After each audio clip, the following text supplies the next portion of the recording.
नमस्कार शेतकरी मित्रांनो, ॲग्रीमेनिया या यूट्यूब चॅनलवरती तुमचं सर्वांचं स्वागत आहे. आज आपण पाहणार आहोत फार्मर आय डी कशा पद्धतीने काढायचा. अगदी सोप्या पद्धत, अगदी 2 स्टेपमध्ये आहेत पहा. ज्यावेळेस तुम्ही फार्मर आय डीसाठी रजिस्ट्रेशन केलं आहे ॲग्रीस्टॅकवर, त्यावेळेस तुमची जमिनीची माहिती असेल, सर्व माहिती तुम्ही त्या ठिकाणी भरली आहे आणि त्यावेळेस तुम्हाला एक आय डी जनरेट झाला होता. तो एनरोलमेंट आय डी. जर आपल्याला एनरोलमेंट आय डी किंवा आधार नंबर टाकून विदाउट OTP तुम्ही तुमचा फार्मर आय डी शोधू शकता, जो की 11 अंकी असतो. आणि इथून पुढच्या सर्व योजनांसाठी फार्मर आय डी हा कंपल्सरी केला आहे. त्याच्यामुळे हा आय डी सर्वांनी आपल्याजवळ काढून ठेवावा असं मला वाटतं. तर तो कशा पद्धतीने काढायचा, अगदी 0 मिनिटामध्ये हा आय डी आपल्याला काढता येतो. तर त्यासाठी तुम्हाला काय करायचं आहे, गुगलवर जायचं आहे आणि या ठिकाणी टाकायचं आहे MHFR AgriStack government. MHFR bye ते ह्या ठिकाणी साईट आली आहे MHFR ॲग्रीस्टॅक गव्हर्नमेंट.in. ह्या साईटवर क्लिक करायचं आहे आपल्याला. ह्या साईटवर क्लिक केल्यानंतर आपल्याला अशा पद्धतीने इंटरफेस दिसतं. त्यामध्ये काय दिलं पहिलं, फार्मर रजिस्ट्री ॲग्रीस्टॅक. तर ह्यावर तुम्हाला क्लिक करायचं आहे.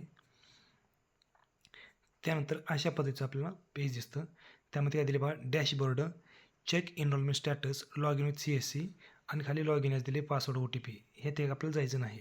तर जे पहिलं दिलं नाही तर डॅशबोर्डच्या पुढे दिले बघा चेक एनरोलमेंट स्टॅटस, त्यावर आपल्याला क्लिक करायचं आहे.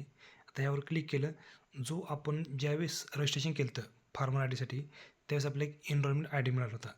खूप मोठा एनरोलमेंट, 20-25 अक्षरी एनरोलमेंट आय डी आहे. म्हणजे लेटर बी आहेत त्यामध्ये आणि शब्द बी आहेत, काय असे म्हणजे संख्या बी आहेत. पण त्या आपल्याला टाकायचं नाही, डायरेक्ट आपण आधार नंबर टाकून सुद्धा फार्मर आपल्याला काढू शकतो. आता आपण आधार नंबर यावर क्लिक केलं, ह्या ठिकाणी आपला आधार नंबर आहे तो आपण टाकायचा. मी माझा टाकून बघतो.